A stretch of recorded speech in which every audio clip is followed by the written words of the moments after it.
Very good evening to all of you. आज के YouTube live session में आप सबका स्वागत है। मैं हूँ सुरजीत और आज है 14 फेब 2020। और आगे बढ़ने से पहले हम फॉर्मेलिटीज़ पूरी कर लेते हैं। तो मेक श्योर आप वीडियो को पॉज करके डिस्क्लोजर ज़रूर पढ़ें, जो representations risk disclosure and second page पे अगेन अबाउट रिस्क और कॉपीराइट्स के बारे में है। तो आज का जो सेशन है वो रहेगा बुलिंजर बैंड्स के बारे में। तो मैंने ये सेशन अभी एक दो दिन पहले इंग्लिश में भी करा था। अब यही सेम सेशन हम हिंदी में करेंगे सो दैट जो लोग थोड़ा हिंदी में कंफर्टेबल हैं वो समझ सके बोलिंजर बैंड्स क्या है, लोग जनरली उसको कैसे यूज़ करते हैं, जिस तरीके से मेजॉरिटी यूज़ करा जाता है उसमें शॉर्ट कमिंग्स क्या क्या हैं, हम उसके बारे में भी बात करेंगे और किस तरह से यूज़ करना चाहिए थोड़ा सा हम उसको भी समझने की कोशिश करेंगे। तो पहले समझते हैं बोलिंजर बैंड क्या है। तो अगर आप डेफिनेशन के बारे में बात करेंगे तो बोलिंजर बैंड की डेफिनेशन क्या है? Bollinger band is a technical analysis tools defined by set of two lines plotted two standard deviation positively and negatively away from a simple moving average of the security price. तो basically होता क्या है, मैं आपको chart पे भी दिखाऊंगा, आपको बेटर अंडरस्टैंडिंग मिलेगा बोलिंजर बैंड है क्या।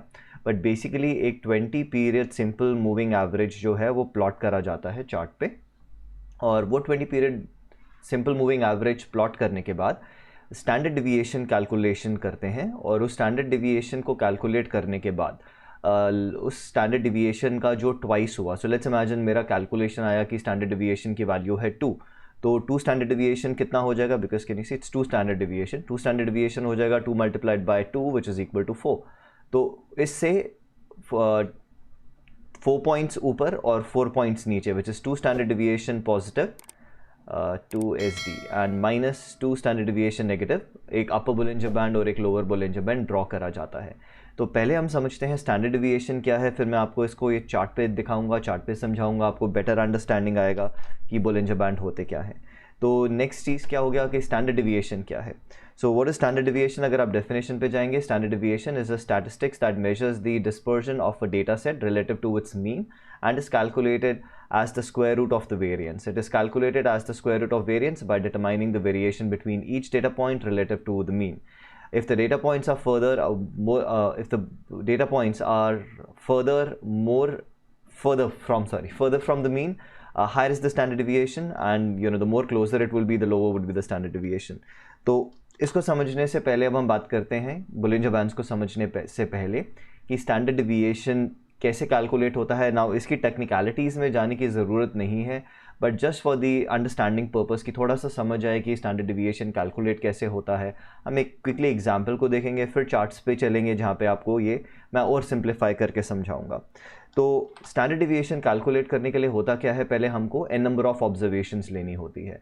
जब हम बोलिंजर बैंड की बात करते हैं, बाय डिफ़ॉल्ट जो बोलिंजर बैंड है वो 20 ऑब्जर्वेशंस के ऊपर बेस्ड रहता है। तो एग्जांपल अगर आप डेली चार्ट पे देख रहे हैं तो वो लास्ट 20 जो डेली कैंडल्स है उसके बेसिस पे कैलकुलेट हो रहा है।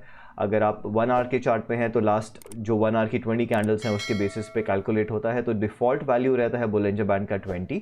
इसको आप मॉडिफाई कर सकते हैं अगर आप करना चाहें तो, जो भी आप वैल्यू रखना चाहें, 5, 10, 15, 20, 50 whatever, right, but by default रहता है 20 पे। बट मैं एग्जाम्पल के लिए आपको एक्सप्लेन कर रहा हूँ 5 ऑब्जर्वेशंस लेके।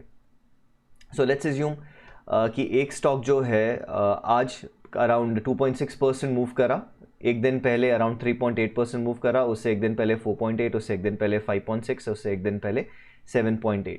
तो स्टैंडर्ड डिविएशन के लिए हम पहले क्या करते हैं, the mean value is calculated by adding all the data points and dividing by the number of data points. तो बेसिकली क्या है कि ये जो हमारा परसेंटेज मूव है हम उसका एवरेज निकालेंगे। तो एवरेज कैसे निकालते हैं, इन सबको टोटल करा, टोटल आया 24.6, और बिकॉज ये 1 2 3 4 5 ऑब्जर्वेशन है, 5 से डिवाइड करेंगे, हमारे पास ये मीन वैल्यू आ गया। अब मीन वैल्यू कैलकुलेट करने के बाद नेक्स्ट स्टेप क्या होता है, the variance of each data point is calculated first by subtracting the value of the data point from the mean, each of those resulting values is then squared and the result is summed. The result is then divided by the number of data points less 1। तो अब हमने next चीज़ क्या होती है, variance calculate करना होता है। Variance का कैलकुलेशन क्या होगा, जो हमारा ये मीन आया इसमें से हम उस ऑब्जर्वेशन को माइनस करेंगे। सो यू कैन सी जो हमारा मीन था वो था 4.92 माइनस 2.6 जो ये वाला ऑब्जर्वेशन था, 4.92 माइनस 3.8 जो ये वाला ऑब्जर्वेशन था। चार्ट को थोड़ा क्लीन कर देते हैं। Again 4.92 minus 4.8, just give me 1 second. ऐसे आप नेक्स्ट देखेंगे 4.92 जो हमारा एवरेज था उसमें से 5.6 माइनस करा, फिर जो हमारा एवरेज था 4.92 उसमें से 7.8 माइनस करा। ये माइनस करने के बाद हमारे पास जो वैल्यूज़ आती हैं उसको हम स्क्वायर कर देते हैं, राइट। तो ये वैल्यूज़ को हमने स्क्वायर कर दिया और स्क्वायर करने के बाद इसका हम टोटल सम करते हैं जो आया 15.40। अब इस 15.40 को क्या होता है, जो नंबर ऑफ ऑब्जर्वेशंस -1, तो अगर मेरी नंबर ऑफ ऑब्जर्वेशंस 5 है तो हम 4 से डिवाइड करेंगे और 4 से डिवाइड करने के बाद हमारे पास वेरिएंस की वैल्यू आ जाती है विच इज़ 3.852। एक बार जब हमारी वेरिएंस की वैल्यू आ जाती है, अब इससे स्टैंडर्ड डिविएशन कैलकुलेट होता है। स्टैंडर्ड डिविएशन के लिए हम क्या करेंगे, इसका स्क्वायर रूट लेंगे, the square root of the variance from the result from number 2, right. So this was our result which was the variance is the standard deviation. So this is how standard deviation calculate होता है। Again जैसे मैंने बोला calculation में जाने की ज़रूरत नहीं थी बिकॉज बहुत ही एक सिंपल कंसेप्ट है। आई थॉट इसको हम कवर कर लेते हैं, स्टैंडर्ड डिविएशन है क्या। अब इसको हम चार्ट पे समझते हैं, बट चार्ट्स पे जाने से पहले मैं ऐड करूँगा कि मैं हफ्ते में करीब 3 सेशंस लेता हूँ। संडे का सेशन जो होता है उसमें हम जो मेजर मार्केट्स हैं जैसे Nifty, bank Nifty, gold, silver, crude oil, S&P 500 and थोड़ी सी फॉरेक्स स्क्रिप्ट्स होगी, उसमें की demand areas and supply areas कहाँ पे हैं मैं वो एनालाइज करता हूँ। तो वो जो सेशन है संडे का उसका टाइमिंग फिक्स रहता है, वो 10 से 11 बजे का होता है। बट बाकी जो मैं सेशंस लेता हूँ जिसमें मैं कोई टॉपिक्स कवर करता हूँ, इनके टाइमिंग्स या डेज फिक्स नहीं होते हैं। ये मेरे अवेलेबिलिटी के हिसाब से मैं सेशंस लेता हूँ। तो नोटिफिकेशन के लिए आप क्या करें, आप मेरे चैनल को सब्सक्राइब करें, बेल आइकन को हिट करें, वहाँ पे ऑप्शन रहता है ऑल नोटिफिकेशंस, उसको सिलेक्ट करें। तो जब भी मैं सेशन लेता हूँ, सेशन स्टार्ट होने से 10 से 15 मिनट पहले मैं काउंटडाउन टाइमर स्टार्ट कर देता हूँ। आपको नोटिफिकेशन आ जाएगा कि 10 मिनट में या 15 मिनट में सेशन स्टार्ट होने वाला है। आप लाइव ज्वाइन करना चाहें आप लाइव ज्वाइन कर सकते हैं, अदरवाइज़ आपको पता लग जाएगा कि आज एक सेशन हुआ था, उसका आप रिकॉर्डिंग बाद में देख भी सकते हैं। एंड हाँ, ये जो टॉपिक्स भी हैं, ये टॉपिक्स जो आप लोग मेरे से टॉपिक्स की रिक्वेस्ट कर रहे हैं उसके बेसिस में ये टॉपिक सिलेक्ट कर रहा हूँ। तो अगर आप चाहते हैं कि मैं कोई स्पेसिफिक टॉपिक लूँ तो उसको कमेंट सेक्शन में ज़रूर लिखिए। स्लोली एंड स्टेडली मैंने सारे के सारे टॉपिक्स नोट डाउन करे हुए हैं। अभी तक मेरे को जो रिक्वेस्ट आई है एक एक करके मैं वो सारे टॉपिक्स लूँगा, राइट। तो आप भी अगर कोई टॉपिक चाहते हैं मैं लूँ तो मेक श्योर कमेंट में उसको ज़रूर लिखिए। आपको अगर ये वीडियोस अच्छे लग रहे हैं लाइक करिए, अपने फ्रेंड्स के साथ, अपनी फैमिली के साथ शेयर करिए। अगर आप किसी ट्रेडिंग ग्रुप पे हैं वहाँ पे आप शेयर करिए। मे बी लोग किसी ना किसी चीज़ का आंसर ढूंढ रहे हैं, मेरे सेशन से हो सकता है उनको उस चीज़ का आंसर मिल सके। तो आप चलते हैं चार्ट्स पे। तो पहले अब हम इसको समझते हैं कि ये बोलिंजर बैंड होता क्या है। जैसे मैंने बताया कि बोलिंजर बैंड जो है पहले एक मूविंग एवरेज बनाया जाता है जो कि 20 पीरियड सिंपल मूविंग एवरेज रहता है। तो कैन यू सी ये जो रेड लाइन है सेंटर में आप देख रहे हैं, ये वाला जिसको मैं इस ब्लैक से मार्क कर रहा हूँ, ये मेरा 20 पीरियड मूविंग एवरेज है, right. So this is my 20 period moving average. So just to make things simplified, हम मान लेते हैं कि हमारा जो लास्ट वैल्यू है सिंपल मूविंग एवरेज का 100 रुपीज़ है, राइट। इसको हम मान लेते हैं सिर्फ बोलिंजर बैंड को समझने के लिए।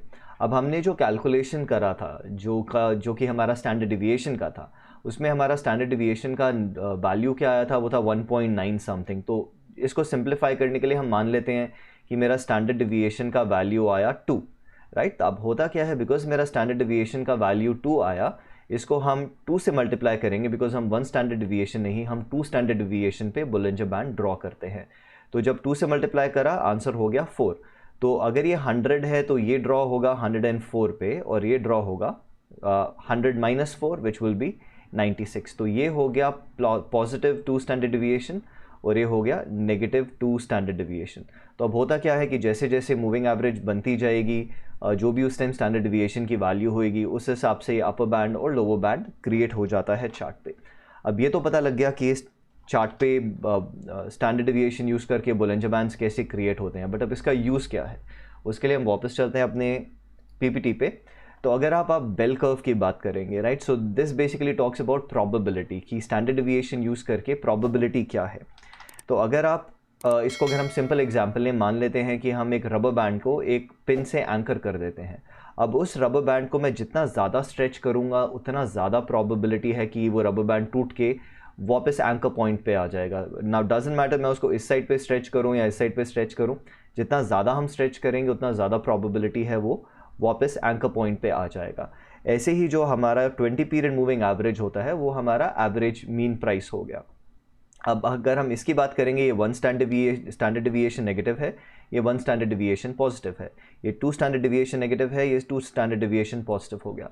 तो स्टैटिस्टिक्स क्या बताते हैं कि अगर प्राइस जो है अपने मीन प्राइस से 1 स्टैंडर्ड डिविएशन अवे है, so can you see this is 1 standard deviation negative, 1 standard deviation positive, तो 68.27% प्रोबेबिलिटी है कि वो वापस मीन प्राइस पे जा सकता है। अगर यही जो प्राइस है अपने मीन प्राइस से 2 स्टैंडर्ड डिविएशन दूर है, अब प्रोबेबिलिटी हो जाता है 95.45%, ऑलमोस्ट 96% प्रोबेबिलिटी कि प्राइस वापस मीन प्राइस पे जा सकता है। तो इस स्टैटिस्टिक्स को यूज़ करते हुए ट्रेडर्स ये बोलिंजर बैंड यूज़ करते हैं, बिकॉज उनको मालूम है जब 2 स्टैंडर्ड डिविएशन से प्राइस ज़्यादा दूर निकल जाता है तो प्रोबेबिलिटी ऑलमोस्ट 96% हो जाता है कि वो वापस मीन प्राइस पे जा सकता है। इसलिए जब प्राइस अपर बोलिंजर बैंड के ऊपर जाता है, कन्वेंशनल टेक्निकल एनालिसिस में लोग शॉर्ट अपॉर्चुनिटीज़ के लिए ट्रेड लेते हैं, अगर लोअर बोलिंजर बैंड के नीचे जाता है तो लॉन्ग अपॉर्चुनिटीज़ के लिए लेते हैं, बिकॉज रीज़न ये है कि 96% प्रोबेबिलिटी है वो वापस मीन प्राइस पे जा सकता है। तो अगर हम अब चार्ट पे वापस जाएं तो जैसे प्राइस ऊपर गया, लेट्स से इस एग्जांपल में, बिकॉज ये 2 स्टैंडर्ड डिविएशन पॉजिटिव है, मीन प्राइस से 96% प्रोबेबिलिटी है वापस जा सकता है। ऐसे ही जब वो बोलिंजर बैंड के नीचे जाता है तो नाउ अगेन 96% प्रोबेबिलिटी है वो वापस मीन प्राइस पे जा सकता है। अब ये जो मैंने टॉपिक लिया इसमें मेरे को जो क्वेश्चन आया था, क्वेश्चन ये आया था कि let's take this as an example कि प्राइस जो है बोलिंजर बैंड के ऊपर था। नाउ कैन यू सी यहाँ पे प्राइस जो है वो बोलिंजर बैंड के ऊपर है। अब अगर प्राइस बोलिंजर बैंड के ऊपर है तो 96% प्रोबेबिलिटी है वो मीन प्राइस पे जा सकता है। तो किसी ने ये क्वेश्चन दिया था कि मैंने शॉर्ट, अब नाउ आई कांट रिमेंबर कि वो लॉन्ग ट्रेड था या शॉर्ट ट्रेड था, बट यस क्वेश्चन था कि मैंने वो ट्रेड लिया। सो लेट्स इमेजिन मैंने शॉर्ट करा, बट शॉर्ट करने के बाद भी क्या है, can you see price continuously उसके ऊपर जाता जा रहा है and that person was now in loss, जबकि एक्सपेक्टेशन क्या था कि प्राइस नीचे जाएगा। तो इसका रीज़न क्या होता है, यहाँ पे भी आप एग्जांपल देख सकते हैं, प्राइस बोलिंजर बैंड के नीचे गया तब भी काफ़ी देर तक कंटिन्यूड रहा, उसके बाद जाके आपको करेक्शन मिला। अब उसका रीज़न क्या है कि पहला चीज़ आपको समझना पड़ेगा कि जस्ट बिकॉज प्राइस जो है बोलिंजर बैंड के नीचे है या बोलिंजर बैंड के ऊपर है डज नॉट मीन कि वो रिवर्स हो जाएगा। प्राइस रिवर्स तभी होगा अगर किसी एरिया में डिमांड है या कहीं पे सप्लाई है। अगर बाइंग या सेलिंग होएगी, बाइंग की वजह से ज़्यादा डिमांड की वजह से ही प्राइस ऊपर जाएगा, सेलिंग होएगी ज़्यादा सप्लाई है तो सप्लाई की वजह से ही प्राइस नीचे जाएगा, बोलिंजर बैंड्स की वजह से नहीं होगा। सेकेंड प्रॉब्लम क्या होता है कि अगर आप इसको समझने की कोशिश करें तो let's take some blank space. तो जब प्राइसेस ये बोलिंजर बैंड्स के ऊपर या नीचे जाते हैं, ये ज़्यादातर कब होता है कि जब आपको ये इम्पल्सिव मूव्स मिल रही होती हैं। तो जब ये इम्पल्सिव मूव्स होती हैं तब प्राइसेस आप देखेंगे ज़्यादातर बोलिंजर बैंड के ऊपर जाएगा अप ट्रेंड में, या डाउन ट्रेंड में प्राइस जो है जब ये इम्पल्सिव मूव्स होंगी बोलिंजर बैंड के नीचे जाएगा। तो पहला चीज़ अगर अब आप सोचने की कोशिश करें तो आप क्या कर रहे हैं कि आप एक स्ट्रॉन्ग अप ट्रेंड में सेल करने की कोशिश कर रहे हैं या एक स्ट्रॉन्ग डाउन ट्रेंड में आप बाय करने की कोशिश कर रहे हैं। ठीक है, एक्सेप्टेबल अगर आप ऐसा करना चाहते हैं, आप काउंटर ट्रेंड ट्रेड लेना चाहते हैं, उसमें कोई कुछ गलत नहीं है। बट हम क्या करते हैं कि जब हम ये ट्रेड भी लेने की कोशिश कर रहे हैं तो हम सेम टाइम फ्रेम से सपोर्ट एंड रेजिस्टेंस ले लेते हैं, या सेम टाइम फ्रेम से हम लेट्स से अगर आप फिबोनाची लेवल्स यूज़ करते हैं तो आप सेम टाइम फ्रेम से लेते हो। हम just giving you example, Fibonacci levels हो सकते हैं, सपोर्ट रेजिस्टेंस हो सकता है, मूविंग एवरेजेस हो सकती है, ट्रेंड लाइन हो सकती है, जो भी आप मेथडोलॉजी यूज़ करते हैं। मैं डिमांड सप्लाई यूज़ करता हूँ तो हो सकता है मैं क्या करूँ कि मैं सप्लाई जोन्स यूज़ करूँ। बट अगर मैं सेम टाइम फ्रेम का सप्लाई जोन ले रहा हूँ तो मेरे को कोई एडवांटेज, ज़्यादा एज नहीं है, ज़्यादा प्रॉबिलिटी नहीं है। वाई? बिकॉज अगर आप सेम टाइम फ्रेम का यूज़ कर रहे हैं, उस टाइम फ्रेम पे तो आप अप ट्रेंड में हैं, और उस अप ट्रेंड को कंटिन्यू करने के लिए वो रेजिस्टेंस या वो सप्लाई जोन या वो ट्रेंड लाइन वायलेट होगा तभी प्राइस न्यू हाइज बनाएंगे। और सिमिलरली अगर वो सपोर्ट या फिबोनाची लेवल या trend line whatever you are using वो वायलेट होगा तभी वो डाउन ट्रेंड कंटिन्यूड रहेगा। तो इसका मतलब क्या है कि जब हमको ये एक्स्ट्रा सपोर्ट चाहिए, वो सपोर्ट हमको सेम टाइम फ्रेम से नहीं, एक और बड़े टाइम फ्रेम से लेना चाहिए। बिकॉज अगर हम बड़े टाइम फ्रेम से सपोर्ट या रेजिस्टेंस यूज़ कर रहे हैं या जो भी आप मेथडोलॉजी यूज़ करते हैं, उसमें आपका प्रोबेबिलिटी बढ़ जाता है कि हो सकता है, बिकॉज जितना बड़ा टाइम फ्रेम होता है उसका उतना ज़्यादा वेटेज रहता है। तो यहाँ पे अब ट्रेंड रिवर्सल होने का प्रोबेबिलिटी बढ़ जाता है, क्योंकि ट्रेंड रिवर्सल का प्रोबेबिलिटी ज़्यादा है, प्लस 96% प्रोबेबिलिटी है दैट प्राइस अब यहाँ से नीचे या ऊपर जा सकता है। तो आपके ज़्यादातर ट्रेड्स हो सकता है शायद बेटर परफॉर्म करें वर्सेस जब आप सेम टाइम फ्रेम से यूज़ कर रहे थे। सो ये एक डिसएडवांटेज है जब लोग बोलिंजर बैंड यूज़ करते हैं, वो ये चीज़ नहीं समझ पाते कि एक स्ट्रॉन्ग ट्रेंड में अगर आप किसी चीज़ को सेल कर रहे हैं, अप ट्रेंड में सेल कर रहे हैं या डाउन ट्रेंड में बाय कर रहे हैं, सिर्फ बोलिंजर बैंड के सिग्नल की वजह से आपको वो नहीं करना चाहिए, बिकॉज उस पर्टिकुलर टाइम फ्रेम पे, बिकॉज वो ट्रेंड कंटिन्यू हो रहा है। अगर आप यहाँ पे भी एग्जांपल देखेंगे, कैन यू सी, हम एक अप ट्रेंड में है, हायर लोज हायर हाइस, तो ये जो इम्पल्सिव मूव है ये कंटिन्यूड रह सकती है, राइट। कितनी लंबी कंटिन्यूड रहेगी वो ना आपको मालूम है या ना मेरे को मालूम है, बट हाँ, जहाँ पे आपका कोई बड़े टाइम फ्रेम का रेजिस्टेंस या सप्लाई है, वहाँ से मे भी आपको नीचे का मूव मिल सकता है। तो जस्ट बिकॉज बोलिंजर बैंड के ऊपर है, वो आपका की क्राइटेरिया नहीं होना चाहिए बाय या सेल करने का। मैं आपको एक बहुत रीसेंट एग्जांपल दिखाता हूँ। यहाँ पे आप देख सकते हैं प्राइस जो है बोलिंजर बैंड के नीचे गया, but just because Bollinger band के नीचे गया उसकी वजह से प्राइस ऊपर नहीं गया। अगर आप मेरे जो संडे वाले सेशंस हैं जहाँ पे हम निफ्टी और बैंक निफ्टी में डिमांड सप्लाई एरियाज आइडेंटिफाई करते हैं, तो अगर आप लास्ट 1-2 महीने के या 2-3 हफ्ते के अगर आप वीडियोस देखेंगे तो आपने देखा होगा कि हमने जो है ये डिमांड जोन आइडेंटिफाई करा था कि प्राइस अगर इस डिमांड में आएगा तो मे बी हम यहाँ पे बाय कर सकते हैं। तो एक्चुअल रीज़न प्राइस का नीचे से ऊपर जाने का बोलिंजर बैंड नहीं है। एक्चुअल रीज़न क्या है, बिकॉज यहाँ पे डिमांड था, डिमांड की वजह से प्राइस ऊपर गया। अब अगर आप वो वीडियोस देखेंगे उसमें मैंने ना कोई बोलिंजर बैंड अप्लाई करा था, ना कोई और इंडिकेटर अप्लाई करा था, मैंने सिर्फ आइडेंटिफाई क्या करा, डिमांड कहाँ पे है, डिमांड से प्राइस ऊपर जा सकता है। अब आप सेम एग्जाम्पल लें, हम डिमांड में है प्लस प्राइस बोलिंजर बैंड के नीचे है, विच मीन्स 96% प्रोबेबिलिटी है प्राइस ऊपर जा सकता है। तो ऐसे ही आपको कुछ ना कुछ कन्वेंशनल टेक्निकल एनालिसिस अगर आप वो यूज़ करते हैं, चाहे मूविंग एवरेजेस हो, चाहे चार्ट पैटर्न्स हो, चाहे कैंडलस्टिक पैटर्न्स हो, उसको बोलिंजर बैंड के साथ अप्लाई करते हुए, प्लस अगर आप बड़े टाइम फ्रेम के साथ उसको अप्लाई करेंगे तो आपको ज़्यादा प्रोबेबिलिटी रहेगा कि वो जो मूव है आपके फेवर में आ सकता है। बट अगर आप सिर्फ इसी टाइम फ्रेम पे देख रहे हैं कि प्राइस बोलिंजर बैंड के नीचे गया और उस वजह से मैं उसको बाय करना चाहता हूँ, या बोलिंजर बैंड के ऊपर गया जिस रीज़न से मैं सेल करना चाहता हूँ, वो ज़्यादा प्रोबेबिलिटी ऐड नहीं करेगा। तो अगर आप कुछ ऐसा देखते हैं कि प्राइस बोलिंजर बैंड के नीचे या ऊपर जा रहा है, उसको आप एक बड़े टाइम फ्रेम के साथ, जो भी आपका मेथडोलॉजी है उसके साथ अप्लाई करके देखें। अगर वो इन सिंक होता है देन आप उस बोलिंजर बैंड को maybe as a signal ले सकते हैं कि मेरा ये बाय सिग्नल या सेल सिग्नल है। And this is one of the key thing जो लोग मिस कर देते हैं कि बोलिंजर बैंड्स जो है, बोलिंजर बैंड्स यस आपको बताते हैं कि प्राइस अपर बोलिंजर 2 स्टैंडर्ड डिविएशन पॉजिटिव या नेगेटिव है, बट जब वो 2 स्टैंडर्ड डिविएशन पॉजिटिव या नेगेटिव होगा वो हमेशा एक स्ट्रॉन्ग अप मूव या एक स्ट्रॉन्ग डाउन मूव के साथ ही होता है, जो कि एक स्पेसिफिक ट्रेंड का कंटिन्यूएशन भी हो सकता है, जिस केस में जब तक आप बड़े टाइम फ्रेम से कुछ सपोर्ट नहीं लेंगे ज़्यादा प्रोबेबिलिटी ऐड नहीं रहता। सो ये तो हो गया बोलिंजर बैंड। अब देखते हैं आज हमारे पास कुछ क्वेश्चंस क्वेरीज हैं अगर चैट बॉक्स में, तो इनको क्विकली आंसर करते हैं, फिर इन सेशन को हम एंड करेंगे। Alright, so sir, you always say see the scripts in different time frames. I got this. Now in the different time frame I have different results of my EMA 20 and 50. So I am a bit confused how to work on the same. See Sunny, ये चीज़ मैं हमेशा बोलता हूँ कि जब भी आप कोई स्ट्रैटेजी बनाते हैं वो स्ट्रैटेजी बिल्कुल रूल बेस्ड होना चाहिए। मैं आपको अपना एग्जांपल देता हूँ। हम डिमांड सप्लाई यूज़ करते हैं। अब डिमांड सप्लाई में हम at least minimum 3 time frames use करते हैं, कभी कभी 4 भी, कभी कभी 5 भी। तो अगर हम 3 टाइम फ्रेम्स यूज़ कर रहे हैं तो हर एक टाइम फ्रेम का एक पर्टिकुलर रीज़न है यूज़ करने का, उसका खुद का एक एक स्पेसिफाइड चीज़ है, राइट। एग्जाम्पल मैं दे सकता हूँ, जैसे कि एक टाइम फ्रेम सिर्फ ट्रेंड एनालिसिस के लिए यूज़ होगा। वाई? बिकॉज आई नो कि अगर मैं 3 अलग अलग टाइम फ्रेम पे ट्रेंड एनालिसिस करूँगा तो तीनों टाइम फ्रेम पे अलग अलग ट्रेंड हो सकता है। तो आपको क्या करना होता है, प्री डिफाइन करना होता है कि अगर मैं मल्टीपल टाइम फ्रेम यूज़ कर रहा हूँ तो कौन सा टाइम फ्रेम किस पर्पस के लिए यूज़ करूँगा, और उस टाइम फ्रेम को उस पर्पस के अलावा हम किसी और चीज़ के लिए यूज़ नहीं करेंगे। जैसे मैंने आपको एग्जांपल दिया, अगर आप 10 मिनट चार्ट पे देखेंगे आप अप ट्रेंड में हो सकते हैं, 60 मिनट्स में डाउन ट्रेंड पे हो सकते हैं, डेली पे साइडवेज हो सकता है। बट आपको डिफाइन करना है कि हाँ, मेरे स्ट्रैटेजी के हिसाब से अगर मैं ट्रेंड एनालिसिस कर रहा हूँ वो कौन सा टाइम फ्रेम होगा, और हर बारी सिर्फ उसी टाइम फ्रेम पे आप ट्रेंड एनालिसिस करेंगे, किसी और पे नहीं।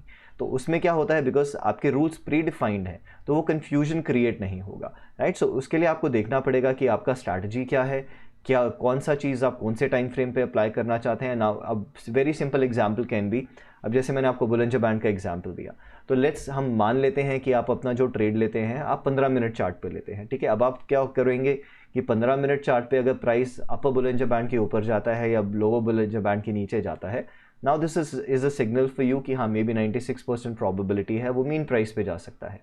अब आप प्री डिफाइन करेंगे कि ठीक है 15 मिनट्स में मुझे ये दिख रहा है, बट अब ये मैं तभी करूँगा प्रोवाइडेड लेट्स से आप सपोर्ट रेजिस्टेंस ट्रेडर हैं, बट ये ट्रेड मैं तभी लूँगा कि अगर प्राइस जो है किसी डेली सपोर्ट पे है या डेली रेजिस्टेंस पे है। अब देखिए क्या होगा कि डेली चार्ट पे हो सकता है वो बुलिंजर बैंड के ऊपर या बुलिंजर बैंड के नीचे ना हो, but Bollinger band is now not getting applied to the daily chart. Bollinger band हमने कहाँ पे अप्लाई करा? 15 मिनट पे। तो कैन यू सी, जब हमारे पास वो क्लैरिटी होती है कि कौन सा चीज़ हमने कहाँ पे यूज़ करनी है, उस टाइम फ्रेम का पर्पस क्या है, तो कन्फ्यूजन कभी भी नहीं होगा, right. So I just give you one example. सो ऐसे ही आपको अपने ट्रेड प्लान में डिफाइन करना पड़ेगा कौन सा टाइम फ्रेम किस पर्पस के लिए यूज़ करना है, उसके अलावा किसी और पर्पस के लिए यूज़ नहीं करेंगे, और वो आपके लिए चीज़ें जो है सिंप्लीफाई कर देगा। It's been a month now, not clear what to do, when to do. See again, like I said, अगर क्लियर नहीं है you will have to create a trade plan, उसको आपको बिग इनफ सैम्पल साइज पे apply करना पड़ेगा। अब होता क्या है कि अगर आप ट्रेड प्लान भी कोई क्रिएट करते हैं, उसको आपने सिर्फ 2 ट्रेड्स पे अप्लाई करा, आपके फेवर में नहीं गया, हमको क्या लगता है कि शायद ये चीज़ वर्क नहीं कर रही, तो आपका सैम्पल साइज़ भी बड़ा होना चाहिए। बड़े सैम्पल साइज़ पे आप उसको अप्लाई करके देखें, अगर वर्क करता है गुड इनफ, अगर वर्क नहीं करता देन एटलीस्ट उससे जो आपको एक्सपीरियंस मिलेगा आप वो ट्वीक कर सकते हैं कि मे बी मेरे को ये मॉडिफिकेशंस करनी है, देन वो मॉडिफिकेशंस करके आप अपना नेक्स्ट सैम्पल साइज कर सकते हैं। Sometimes I think I am learning, however when do in practical life fail working on the areas of my failure face then catch properly. See again like I said, आपको पूरा proper methodology चाहिए होगा, plus आप सिर्फ 1 या 2 trades के basis पे define नहीं कर सकते कि वो स्ट्रैटेजी वर्क करता है या नहीं करता है। अभी पीछे मैंने एक सेशन करा था रिवॉर्ड टू रिस्क रेशो के ऊपर, तो मेक श्योर आप वो रिवॉर्ड टू रिस्क रेशो वाला सेशन ज़रूर देखिए, बिकॉज उसमें आपको आइडिया लगेगा कि एक छोटे सैम्पल साइज़ के बेसिस पे डिसाइड नहीं करा जा सकता कि एक चीज़ वर्क कर रही है या वर्क नहीं कर रही है। सैम्पल साइज़ बड़ा होना चाहिए, रूल्स आपके क्लियरली डिफाइंड होने चाहिए, and that is the only way to progress. Right, perfect. So आपका कोर्स विच इज़ इन रास्ता दिखा, okay. See I don't know आपने मेरा कोर्स करा है या नहीं करा है। अगर आपने मेरा कोर्स करा है तो आपको मालूम होगा कि everything is pre defined for us, हम उसको बहुत रूल बेस्ड करते हैं। सो आपको वही सेम चीज़ अप्लाई करनी पड़ेगी, ठीक है। अगर आपके पास कोई ऐसा स्ट्रैटेजी नहीं है जो अभी तक आपने डिफ़ाइन करा हुआ है, मेरा कोर्स डेफिनेटली आपको हेल्प करेगा वो क्रिएट करने के लिए। पर अगेन जस्ट बिकॉज आप मेरा कोर्स कर रहे हैं, मैं फिर आपको ये बोलूँगा ऐसा नहीं है कि सारे के सारे ट्रेड्स प्रॉफिटेबल होंगे, लूजिंग ट्रेड्स होंगे ही होंगे। This is something which I can guarantee you कि कोई ऐसा स्ट्रैटेजी मार्केट में नहीं है जिसमें आप हर एक ट्रेड पे पैसा बनाएंगे। इट्स जस्ट दैट आपको रिस्क मैनेजमेंट करना पड़ता है, आपको बहुत सिलेक्टिव होना पड़ता है कौन सा ट्रेड लेना है, कौन सा ट्रेड नहीं लेना है। And once you start putting things into place, you will see over a period of time you can definitely achieve जिस टाइप के आप रिजल्ट्स चाहते हैं। Alright, so that brings us to the end of today's session. Thank you so much for joining in. आपको again मैं बड़ी जल्दी मिलूंगा एक और यूट्यूब सेशन में। तब तक के लिए enjoy your evening, take care, bye bye।